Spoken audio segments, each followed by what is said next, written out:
There's a guy who likes games, and the best that he's played are the ones that you'll see on the top 100. Repeat that part. Top 100 games. Good.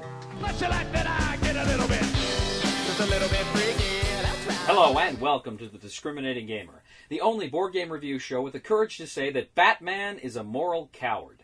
I mean, seriously, how many lives could he have saved if he'd only put a bullet in Joker's head? Anyway, ladies and gentlemen, welcome to my top 100 list, and this is down to the wire. This is my last 10 before the top 10. This is, of course, my numbers 20 through 11. Let's get started. Coming in at number 20, fell 2 points, was number 18 from Days of Wonder, Shadows over Camelot. Shadows over Camelot is a fantastic game. It's a hidden trader game. It's cooperative. One of you guys is working against the realm. You're all knights. You're all trying to protect Camelot, but one of you can pull some sneaky tricks to kind of sabotage the whole thing and see to it that the forces of evil reign supreme here. This is a brilliant hidden trader game. It's, I think it was the first hidden trader game, if I recall, kind of in the modern era, and it's absolutely a whole lot of fun. If you like hidden trader games, you need to play Shadows over Camelot, because it is just so much fun. I absolutely love it. Some of my favorite board gaming experiences that I recall took place with this game. So that is my number 20, Shadows over Camelot from Days of Wonder, was my number 18. My number 19, I'm going to go ahead and lump two games together here because they're kind of the same game with a minor tweak, but this is the Resistance and the Resistance Avalon. And the Resistance is just a whole lot of fun. Both these games are a lot of fun. If you recall, last year we did a playthrough of the Resistance Avalon with some of us from the show, and it's just tremendously fun. It's just, I love it so much. It's a game where one of you, or I should say 2 or 3 of you, depending on the number of players, are, again, hidden traders. You're going on missions, and just through sheer deduction and working out how people are voting on missions and what team members they're voting for, you're determining who is dirty, who is loyal, and who is, a secret traitor. But this is a game you will laugh at. It's a game where the accusations just fly throughout, and it's just incredibly, incredibly fun.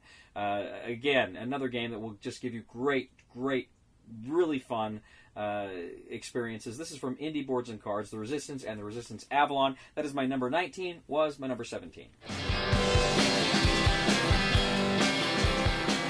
For number 18, once again, I'm going to lump two games together because they are so similar. I guess here you could justify maybe separating them because there are enough differences, but it's my list and I want to put them together, so I'm going to put them together. My number 18 is Twilight Struggle and 1989 Dawn of Freedom. These are two games, of course, where you are competing, two-player games. Twilight Struggle is kind of the grand stage of the Cold War. 1989 is Eastern Europe during that fateful year, but they both are incredibly, incredibly intelligent designs. You're playing influence in different parts of the world, or in Eastern Europe, and your opponent is also doing that. But you got to play cards to do it, and sometimes the cards you play are going to hurt you, but you have to play the cards. And it's man, this is brilliant. It is frustrating, and it is fun.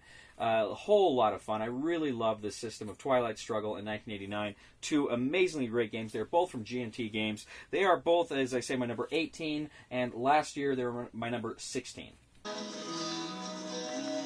I hate them commies. 100.3, it's Love Songs. My number 17 is, again, two games I'm squishing together. These were my number 15 last year. Very similar games. The same property. It's Legendary, a Marvel deck building game, and Legendary Villains. So it's, again, kind of the same game, kind of the mirror image with the good guys and the bad guys. Very, very fun game. Deck builder. And I love this game because as you're playing the game, cards are moving across the board. So it feels like a board game. The Legendary systems, they're card games, but they feel like board games. And they're just so much fun. There's a little bit of setup here and a little bit of takedown, but man, it's worth it. These games just are consistently really fun. Sometimes you can, I say consistently, sometimes you can have combinations that maybe don't quite work and the game isn't quite as fun. But I found that's rare. More often than not, you're going to pick a good mastermind, a good plot, good villains. You're just going to have fun with this game. So Legendary and Legendary Villains, my number 17, was my number 15. This is from Upper Deck.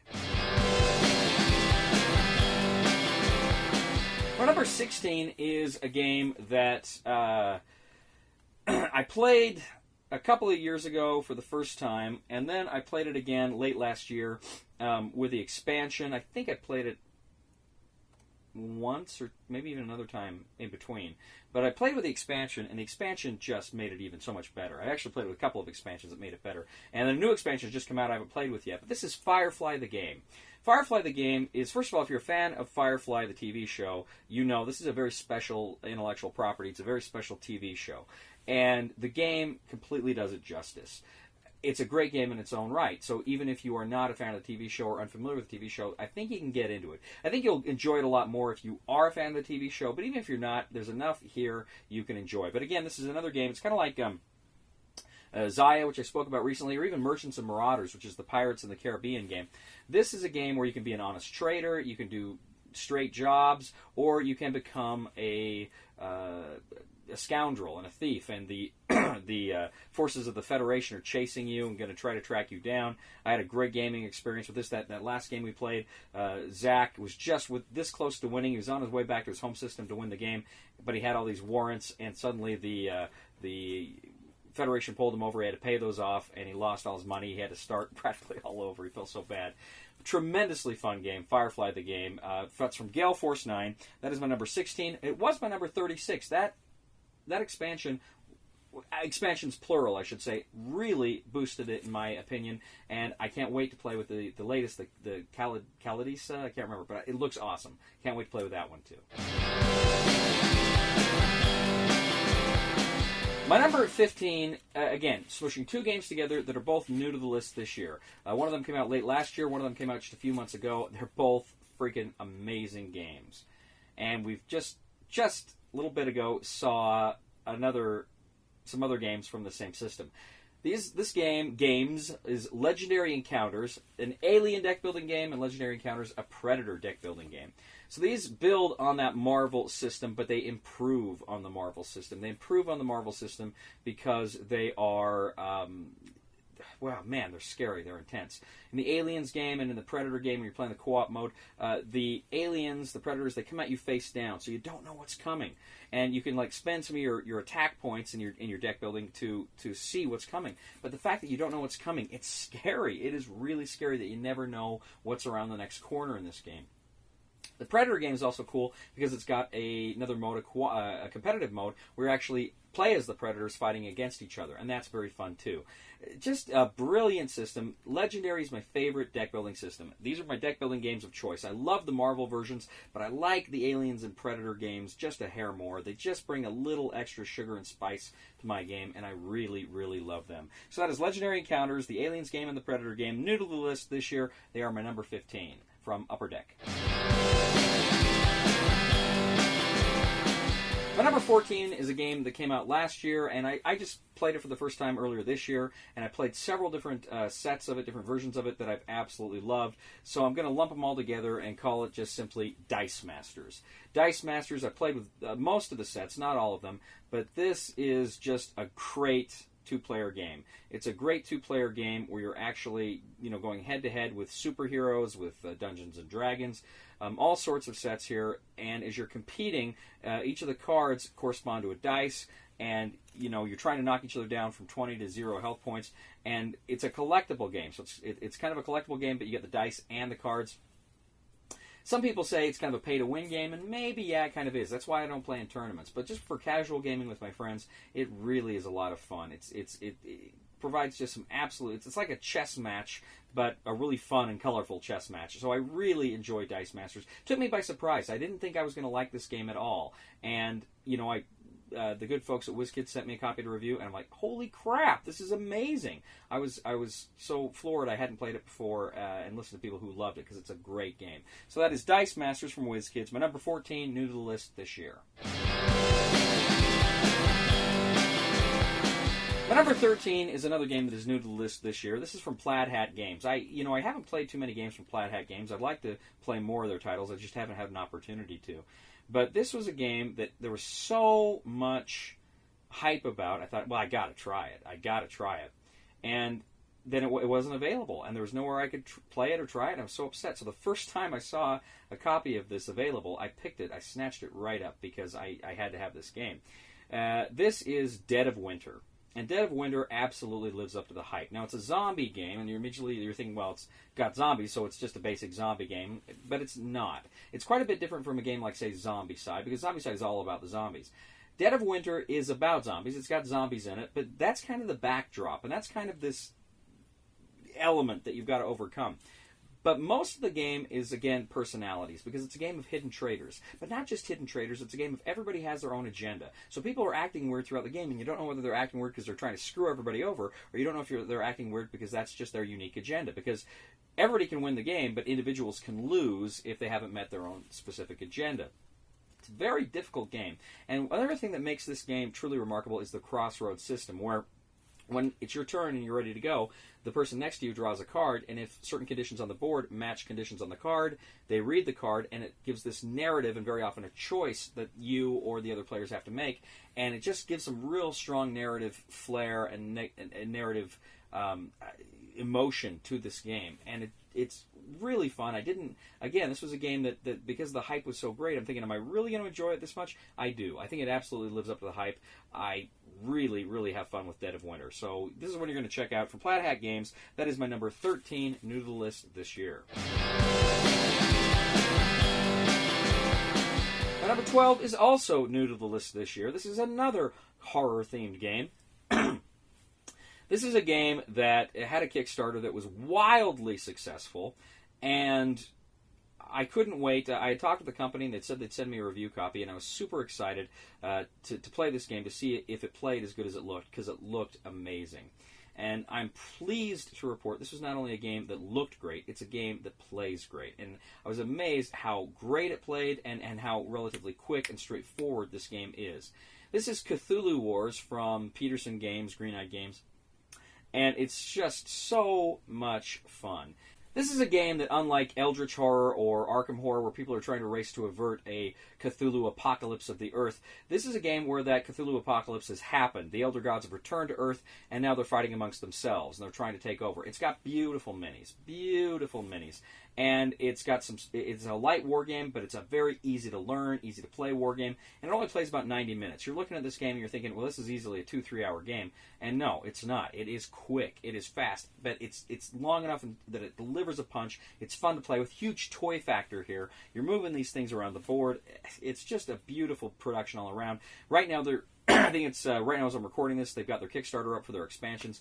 I hope they do well too, because this game definitely deserves it. The only downside is Cthulhu Wars right here. It's got its price point was, I think, for the original core set was $200 MSRP. You get it cheaper online.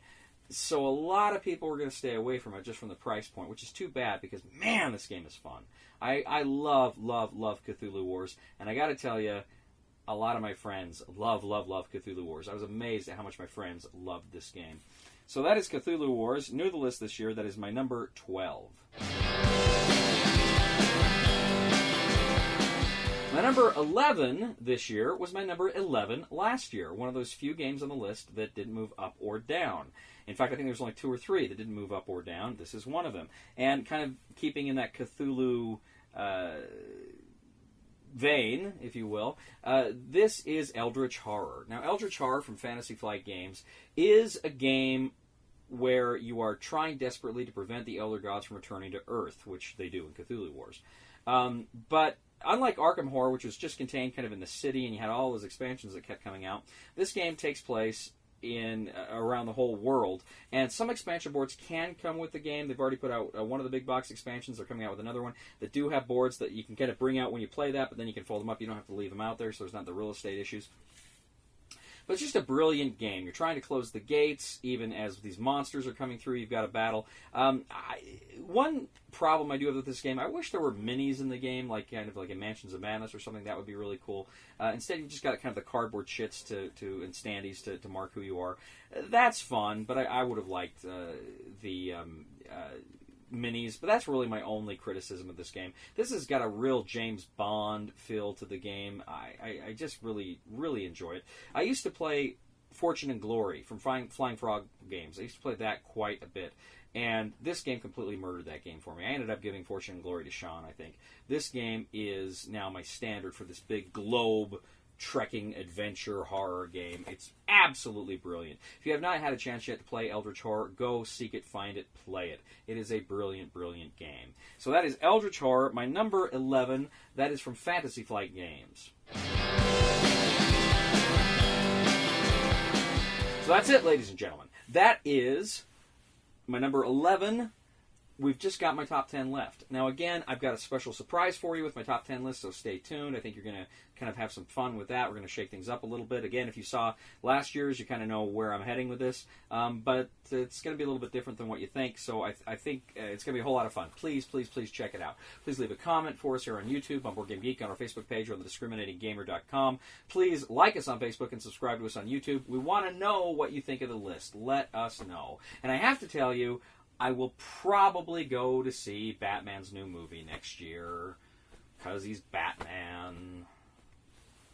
He's a moral coward, but he's Batman. Please somebody help me on my feet again. And I don't. And these games. Start repeating again. Start repeating again. And these games. Oh, I was looking at something. That's fine, just repeat. And these games. And these games that you play. Are the best. Are the best. So he says. So he says. To be viewed. To be viewed. On YouTube. On YouTube. Are the top. Are the top 20. Repeat that part. Sorry. Top 100 games. There's a guy who There's likes a guy games, and the best that who he's likes played games. are the ones that And are just made to be viewed on to be YouTube, viewed and on the YouTube. games that he plays are And the best that he says are the top and 100 the top games. 100. I thought it was I'm around. supposed to be.